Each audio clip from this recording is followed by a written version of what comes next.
Hey everyone, it's Ben Hardy here, and I'm finally doing the video review on my Shelby GT350. I'm going to kind of just make this like all the other reviews that I do, so let's just get right into the video.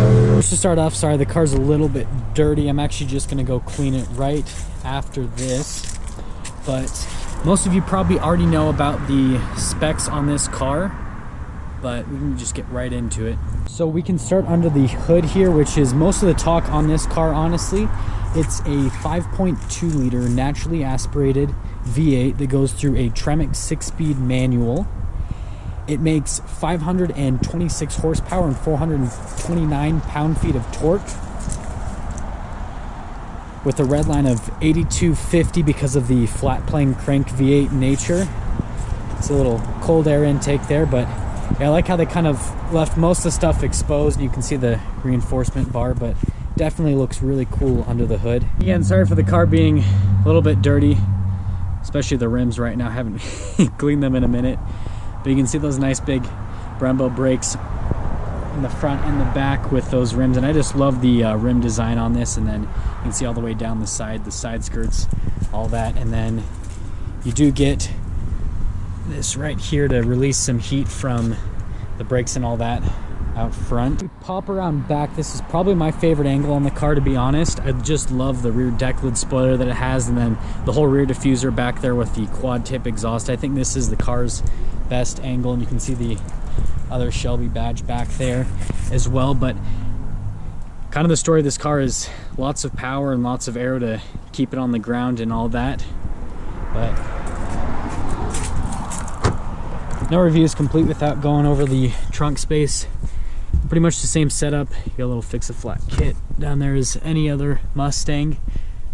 I got the seats folded down so we can pop up there in just a second. And then I'll go over the rear view camera in a minute, but you do get a rear view camera. And then just like Ford's newer Mustangs, you do get the keyless entry system, so you just have to put your hand on the back of the door handle to unlock it. When we start in the interior, you can see there's kind of like the leather bolstering with the Alcantara suede inserts with the nice little stitching in it. And then this one's equipped with the Recaro bucket seats, so they're nicely bolstered. You can get the comfort seats that are power adjustable instead of these ones that are manually adjustable. They give you heating and cooling function on them as well, but they just don't look nearly as cool. And then you can kind of see the back seats right there, just like any other Mustang, but they do have the nice little suede inserts on them and the nice contrast stitching as well. And then step-in height's not horrible. It's a little bit difficult to get around this bolster here, to be honest. And then you can see the nice suede around the steering wheel as well. You have all your controls on the steering wheel here. You got your controls for your phone, these controls for the center stack there, your different drive modes, suspension setting, steering setting, volume controls, your regular stocks back there as well. Got a little marker up here to show you where the center of the steering wheel is. Light controls over there, and then you can see the 3-pedal layout. Over here you can see all the center stack controls here. The shifter for the 6-speed manual, and just pull up to go into reverse. Engine stop, you got your stability control, launch control, the active exhaust button right there. Controls for the air conditioning, radio, and all that as well. And then you get an oil pressure, oil temperature as well. And then you get little fans. They put the chassis number right there, and I almost have all threes on mine. Little glove box there as well. And overall it's a pretty nice interior at the end of the day. It is a Ford, so it's not the nicest fit and finish, but you know, it'll do. You don't really pay for the interior on this car, you definitely pay for the performance. Now to start it up, obviously just put the clutch in, push the red push start, and I'm gonna close the door so you can actually hear me. So the car is gonna default to its normal setting. So the valves are closed, and you can hear the difference. So when you go over, and here, I'll open the valve. You can see up here. You can hear the difference between the two. I'm gonna rev it a little bit for you as well.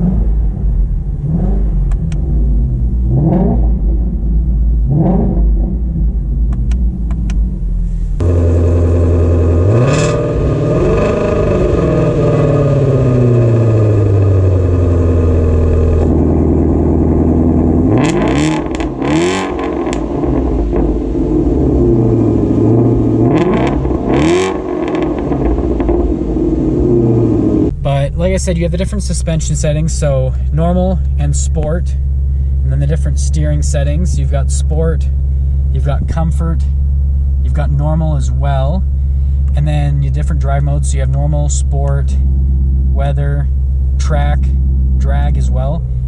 And what I did notice is when you go into track, in the suspension settings, you get track or sport. And then if you go over to the steering settings, you get sport, comfort, normal, still the same. But you can't get that track suspension setting unless you're in track, and then you can't get normal suspension setting if you're in track, if that makes sense as well. And then the exhaust gets really loud in track is what I've noticed as well. So I'm going to put it back over into normal, sadly, so you can at least hear me go over the rest. This has got the tech package, so it's got the Sync 3. It's a little touch screen. You have all your stuff here, contacts, all that, navigation. It's actually pretty good, response time and all that on the little touchscreen system. Sound system's not the best, but then again, I mean, I never listen to the radio when I'm driving this because I'm just listening to the exhaust, but you get an okay sound system with this. Overview is complete without us checking out the reverse camera. It's got the little trajectory lines that you can turn. So you have the lines that are always straight, and then you have that little gray line that will turn as you turn the steering wheel. And it's actually a really clear picture. Really good. One of the better backup cameras that they have.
It's a really quick car. I think most of the 0 to 60 times are anywhere in the low 4 second range, like 4.1, 4.2, and then some of them down into the high 3s, like 3.9 seconds. But it definitely does feel that quick, 0 to 60.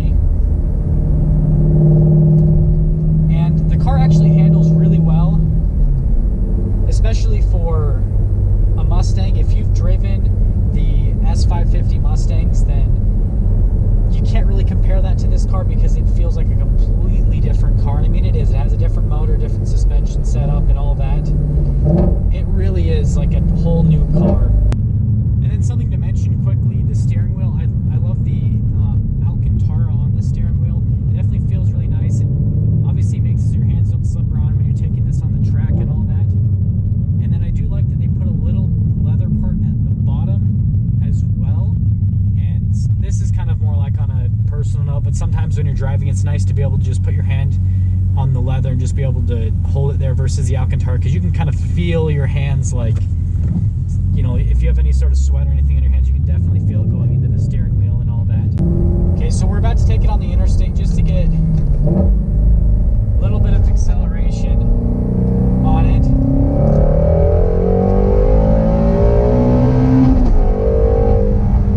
And you can see we're going around this corner, it just sticks.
love when it accelerates, but it corners so beautifully, and even at high speeds you can just feel that arrow working, and it just makes it stick to the ground that much more.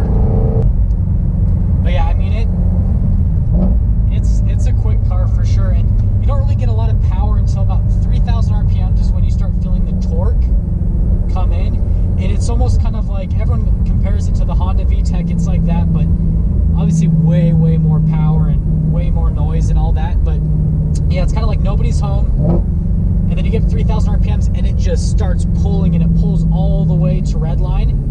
I found in situations when it's a little bit colder outside, today's like a perfect day for driving. It's actually up to 75 degrees outside, and so I mean the tires are just sticking.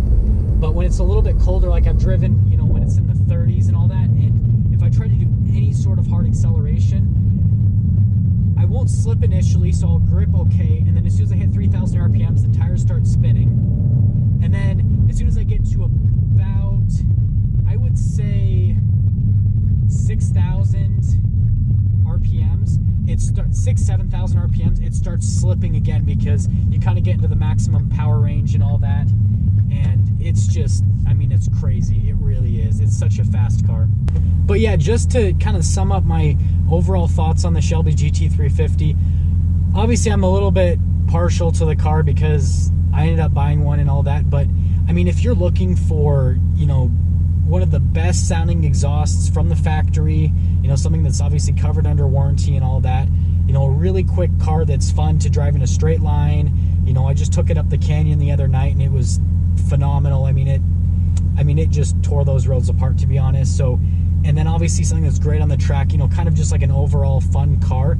This would be a great thing to go for, especially with the stuff that this kind of competes against. I mean, it's obviously, you know, most of the stuff that people have been comparing this to is they say, oh, it's the, you know, poor man's 911 GT3 and all that. And I mean, kind of an insult, but at the same time, it's also a compliment when you're comparing this to a, you know, $150,000, $200,000, $250,000 car at the end of the day. And so if you're looking for a really fun track focus, but then also a car that you can have a lot of fun on the street, then I would definitely check one of these out. Here we have it, everyone, the Shelby GT350. Thank you all so much for watching. Please leave a thumbs up if you liked the video. Comment down below what you thought, and I will see all of you in that next video.